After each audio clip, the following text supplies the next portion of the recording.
Il-mod kif il-prinċipju tal-ugwaljanza jista' jiġi integrat fl-intelligenza artifiċjali ħalli tonqos id-diskriminazzjoni bejn is-sessi kien il-qofol ta' seminar organizzat mill-Kummissjoni Nazzjonali għal Promozzjoni tal-Ugwaljanza l-NCPE.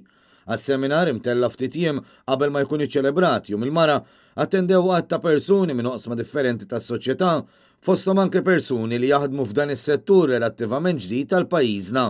Dawn inkludew letturi mill-Università ta' Malta u anke rappreżentanti mill-Awtorità Maltija l-Innovazzjoni Diġitali, kif ukoll rappreżentanti tal-unions u mill-partiti politiċi.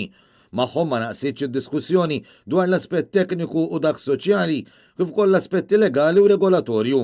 Iżda fuq kollox, il-kellima taw ħarsa estensiva dwar ir-rabta bejn l-intelligenza artifiċjali u l-ugwaljanza bejn is-sessi fil-kuntest ta' Malta. Jum il-mara jkun infakkar nhar il-Ħadd u għal din l-okkażjoni il-Partit Nazzjonalista se jkun qed jorganizza diskussjoni bis-sem ta' diversi kelliema, esperti u nisa ġejjin minn oqsma varji tas-soċjetà.